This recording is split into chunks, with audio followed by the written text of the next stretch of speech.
હવે જોઈએ તો બંધારણીય ઇલાજનો હક. ગમે તેટલા સારા કાયદાઓ ઘડવામાં આવે, મૂળભૂત હકોની જોગવાઈ કરવામાં આવે, પરંતુ જો તેનો અમલ યોગ્ય રીતે ન થાય તો આ સ્વતંત્રતા કે અધિકારનો કોઈ અર્થ રહેતો નથી. તેથી આ હકોનો અમલ માટે બંધારણીય જોગવાઈ હોવી ખૂબ જરૂરી છે, જે અનુસાર મૂળભૂત હકોના ભંગ બદલ સીધા કે સર્વોચ્ચ અદાલતમાં કે વડી અદાલતમાં જઈ દાદ માગવાનો અધિકાર મૂળભૂત હક તરીકે સ્વીકારવામાં આવ્યો છે. સર્વોચ્ચ અદાલત મૂળભૂત હકોના રક્ષણની અગત્યની ભૂમિકા ભજવે છે. આ અંગે અદાલત જરૂરી લાગે તે પ્રકારના યોગ્ય આદેશો, સૂચના કે આજ્ઞાઓ, હુકમ બહાર પાડો, એ બધું જ એ કરી શકે છે. એ વિશાળ સત્તા તેને બંધારણમાં બક્ષવામાં આવી છે, જે અંગે કોઈ વાંધો લઈ શકતું નથી. ડૉક્ટર બાબા સાહેબ આંબેડકરે આ હકને બંધારણના આત્મા સમાન કહ્યો છે. હવે સંસદ કાયદા દ્વારા આવા હુકમો બહાર પાડવાની સત્તા અન્ય કોઈ અદાલતને સુપરત કરી શકે છે. મૂળભૂત અધિકારોનો ભંગ થતો હોય કે તે સાથે અસંગતતા હોય તો તેવો કાયદો ઘડતા રાજ્ય વિધાનસભાને સર્વોચ્ચ અદાલત અટકાવી શકે છે. આમ આ હક કોઈપણ નાગરિકને મૂળભૂત હકોનો ભંગ બદલ અદાલતોમાં જવાનો હક અને એ હકોનું રક્ષણ મેળવવાનો હક પણ છે. આમ બંધારણમાં બક્ષવામાં આવેલા મૂળભૂત હકો ભારતીય નાગરિકો માટે ઉપલબ્ધ કરાયા છે. હવે જોઈએ મૂળભૂત ફરજો. તો ભારતમાં પ્રાચીન સમયથી જ લોકો હકો કરતાં ફરજો પ્રત્યે વધુ સભાન હતા. જેમ નાગરિકોને કેટલાક મૂળભૂત હકો આપવામાં આવ્યા છે, તેમ નાગરિકોને કેટલીક મૂળભૂત ફરજો પણ છે, જે 1976માં બંધારણમાં સુધારો કરીને આપવામાં આવ્યા છે. ફરજોનો સમાવેશ મૂળભૂત ફરજો દ્વારા દેશપ્રેમ, રાષ્ટ્રીય ભાવના, કેટલાક ઉચ્ચ આદર્શો અને મૂલ્યો પ્રત્યે નાગરિકોના જાગૃતિ લાવીને રાષ્ટ્રની ઉન્નતિ માટે નાગરિકોને પ્રસિદ્ધ કરવાનો હેતુ હતો. એમ આ રીતે રાષ્ટ્રની એકતા, અખંડિતતા અને સાર્વભૌમત્વના રક્ષણમાં પ્રત્યેક નાગરિક પોતાનું યથાશક્તિ યોગદાન આપે તે થકી સમાજમાં શાંતિ, સલામતી, સદભાવના, સંવાદિતા અને કોમી એકતાની ભાવના જાળવી રાખવાનું કર્તવ્ય પ્રત્યે નાગરિકનું દેશ અને સમાજ પ્રત્યે છે તેવું સ્મરણ કરવાનો છે. હવે એમાં આપણે જે ફરજો છે એ જોઈએ તો એક, બંધારણનું પાલન કરવું તેમજ બંધારણમાં વ્યક્ત થયેલા આદર્શો અને સંસ્થાઓ તથા રાષ્ટ્રગીત, રાષ્ટ્રધ્વજનો આદર કરવો. 2. સ્વતંત્ર સંગ્રામના ઉદાત્ત વિચારો અને પ્રેરણાદાયી આદર્શોનો આદર કરવો અને તેનું અનુસાર વર્તવું. 3. ભારતમાં સાર્વભૌમત્વ, એકતા અને અખંડિતતાનું સમર્થન કરવું અને તેનું રક્ષણ કરવું. 4. જ્યારે જરૂર પડે ત્યારે અને હાકલ કરવામાં આવે ત્યારે દેશનું રક્ષણ અને રાષ્ટ્રની સેવા કરવા માટે તત્પર રહેવું અને ઉત્સાહભેર જોડાવું. 5. ભારતના બધા લોકો વચ્ચે ભાઈચારાની ભાવનામાં વૃદ્ધિ કરવી, લોકો વચ્ચે સુસંવાદિતા સ્થાપવી અને સ્ત્રીઓના ગૌરવને હાનિ પહોંચાડનાર વ્યવહારોનો ત્યાગ કરવો. 6. રાષ્ટ્રના સમૃદ્ધ અને સમન્વિત સાંસ્કૃતિક વારસાનું જતન કરવું. 7. જંગલો, સરોવર, નદીઓ અને વન્યજીવો સહિત કુદરતી પર્યાવરણનું રક્ષણ કરવું અને સમૃદ્ધ કરવું તથા સજીવો પ્રત્યે અનુકંપા રાખવી. 8. વૈજ્ઞાનિક અભિગમ, માનવવાદ અને શોધ વૃત્તિનો વિકાસ કરવો. 9. જાહેર માલ મિલકતનું રક્ષણ કરવું અને હિંસાનો ત્યાગ કરવો. 10. વૈયક્તિક અને સામૂહિક પુરુષાર્થના ક્ષેત્રમાં ઉત્કૃષ્ટતા સિદ્ધ કરતા સતત પ્રયત્નશીલ રહેવું, જેથી રાષ્ટ્ર પ્રગતિ અને સિદ્ધિના સોપાન ઉત્તરોત્તર સર કરતું રહે. 11. મફત, ફરજિયાત અને સાર્વત્રિક રીતે શિક્ષણ પોતાના પાલ્યને આપવું એ તેના માતા પિતાની ફરજ રહેશે. ભારતમાં 6 જાન્યુઆરીએ મૂળભૂત ફરજ દિન તરીકે ઉજવવાનું નક્કી થયું છે. આ પૈકી બધી ફરજો કાનૂની પીઠબળ છે, એનું પાલન નહીં કરનારને સજા થાય છે. નાગરિકો ફરજોનું પાલન કરે એ માટે તેમનામાં સભાનતા અને જાગૃતતા ઊભી કરવાનો પ્રયાસ શિક્ષકોએ પ્રયત્નશીલ બનીને કરવો જોઈએ.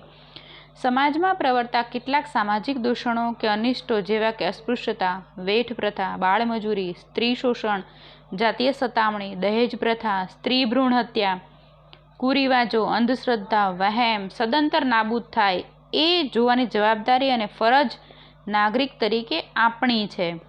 સંવેદનશીલ અને જાગૃત નાગરિક તરીકે આપણે શું કરવું જોઈએ તેનું સ્પષ્ટ દિશા સૂચક આ ફરજો આપણને આપે છે. જો ભવિષ્યના નાગરિક એવા બાળકો અને કિશોરોમાં આ ફરજોનો વ્યાપક પ્રચાર પ્રસાર થાય અને તેના મહત્ત્વ અને ઉપયોગિતાનું સતત અને સઘન શિક્ષણ આપવામાં આવે તો ભવિષ્યના નાગરિકો સામાજિક અને રાષ્ટ્રીય ઉત્તરદાયિત્વની ભાવના, વિશ્વ બંધુત્વ, ન્યાયી અને શોષણહીન સમાજની રચના એ ઉચ્ચ આદર્શો ફળીભૂત થઈ શકે છે. ત્યારબાદ જોઈએ કે રાજનીતિના માર્ગદર્શક સિદ્ધાંતો ક્યાં ક્યાં છે. તો રાજનીતિના માર્ગદર્શક સિદ્ધાંતોનો સમાવેશ બંધારણના 4થા ભાગમાં કરવામાં આવ્યો છે. આ માર્ગદર્શક સિદ્ધાંતોનો ઉદ્દેશ વર્તમાન અને ભાવિ કેન્દ્ર અને રાજ્ય સરકારને જુદા જુદા નીતિ વિષયક ક્ષેત્રોમાં કઈ કઈ નીતિઓ ઘડવી એ સંબંધે માર્ગદર્શન આપવાનો છે. આ સિદ્ધાંતો માર્ગદર્શક છે. એનો અમલ કરવા રાજ્ય સરકારો બંધાયેલી નથી, પરંતુ નીતિ ઘડતરમાં આ સિદ્ધાંતોને કેન્દ્રમાં રાખીને નીતિઓ ઘડવાની અને તેના અમલ કરવાની રાજ્યની નૈતિક ફરજ છે. આ સિદ્ધાંતોનો સૌથી મહત્ત્વનો ઉદ્દેશ તમામને રાજકીય, સામાજિક તેમજ આર્થિક ન્યાય મળી રહે તેવી સમાજ રચનાની સ્થાપના કરવાનો છે. રાજ્યના ઉદ્દેશો અને ધ્યેયોની પૂર્તિ માટે રાજ્યની નીતિ ઘડતરમાં દિશા સૂચન આપવાનો છે.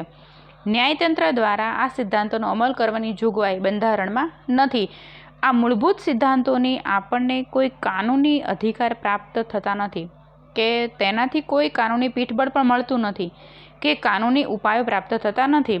તેમ છતાં રાજ્યના કાયદાઓ ઘડતી વખતે તથા તેના સંચાલનમાં તે પાયાનો છે.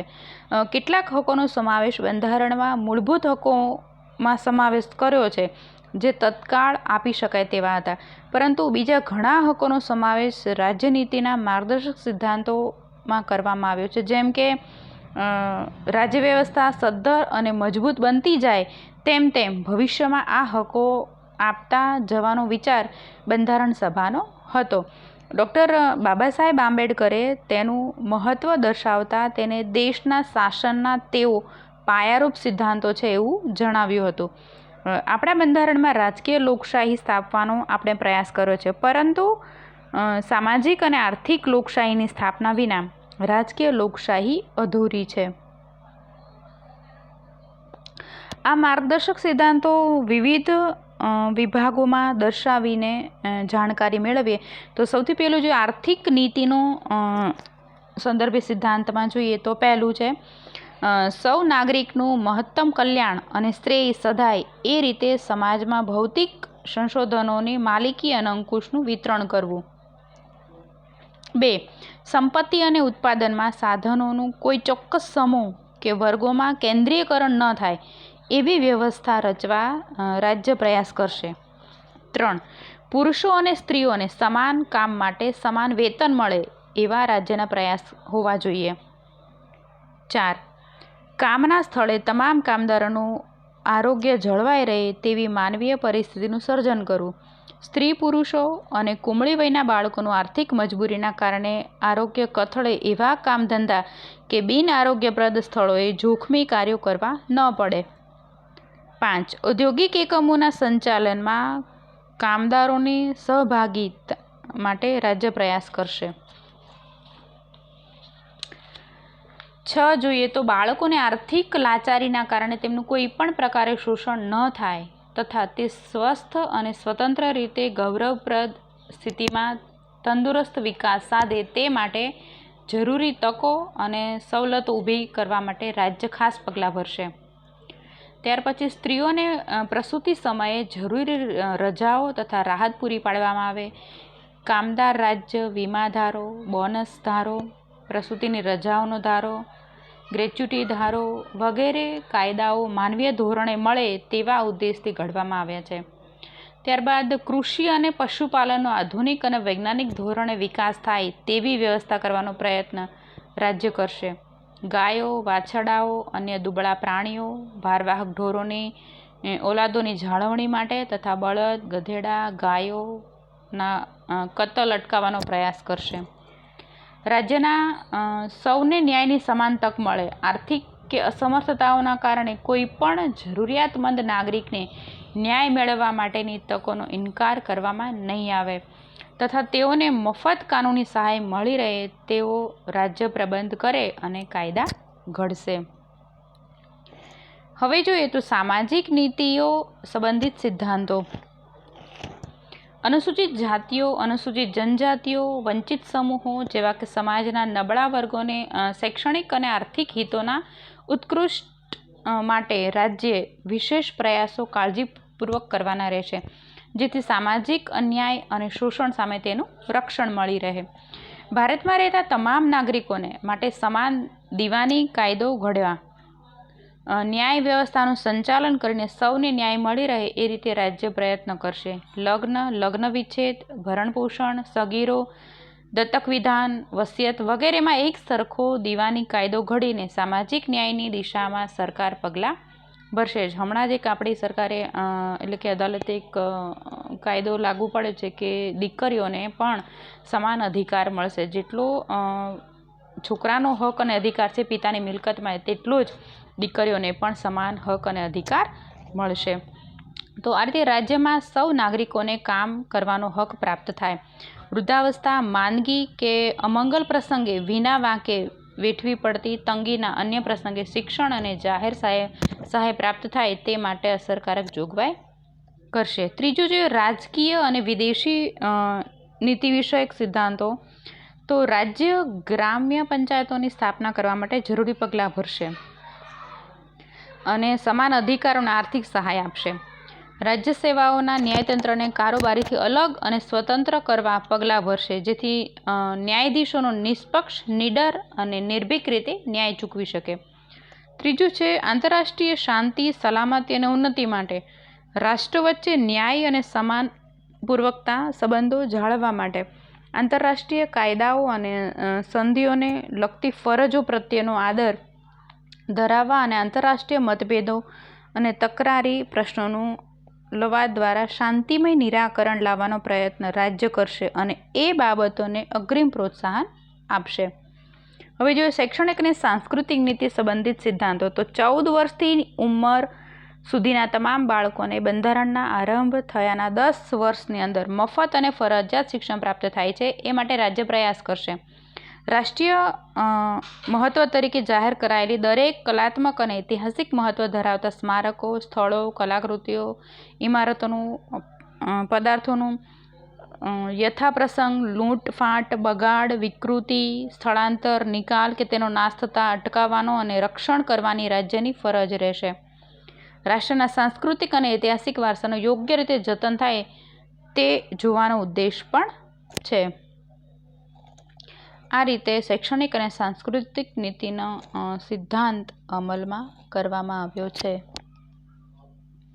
ત્યારબાદ જોઈએ આરોગ્ય વિષયક નીતિ સંબંધિત સિદ્ધાંતો. લોકોનું આરોગ્ય અને પોષણનું સ્તર સુધરે એ માટે રાજ્ય પ્રયાસ કરે તથા જાહેર આરોગ્ય અને જનસુખાકારી વધારવાની માટેના પગલાંને રાજ્ય પોતાની પ્રાથમિક ફરજો ગણશે. આરોગ્ય માટે હાનિકારક એવા કેફી પદાર્થો, પીણા, નશાયુક્ત માદક દ્રવ્યો વગેરે પર રાજ્ય પ્રતિબંધ મૂકવાનો પ્રયાસ કરશે. ઔષધિના હેતુઓ સિવાયના માદક પીણા, ડ્રગ્સ અને નશાયુક્ત પદાર્થોના ઉપર પ્રતિબંધ મૂકશે. ત્યાર પછી દેશના પર્યાવરણનું રક્ષણ થાય અને તેમાં જરૂરી સુધારા થાય એ માટે રાજ્ય પ્રયાસ કરે. દેશના જંગલો અને વનસૃષ્ટિના રક્ષણ માટે ખાસ પ્રબંધ રાજ્ય કરશે. કામદારોને કામના સ્થળે આરોગ્યપ્રદ વાતાવરણ પ્રાપ્ત થાય તથા નવરાશની પળોમાં સામાજિક અને સાંસ્કૃતિક વિકાસની પૂરતી તકો તેઓને પૂરી પાડે.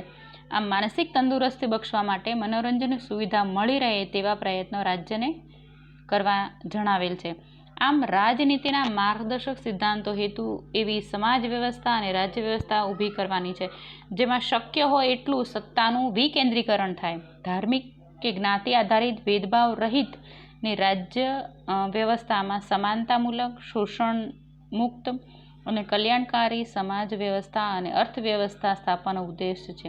અર્થાત સામાજિક લોકશાહી અને આર્થિક લોકશાહીની સ્થાપનાનો છે. સામાજિક સલામતી દ્વારા સમાજના નબળા વર્ગોના ઉત્કર્ષ માટે વિવિધ કલ્યાણકારી યોજનાઓનો અમલ રાજ્ય કરશે એવી અપેક્ષા રાખવામાં આવે છે.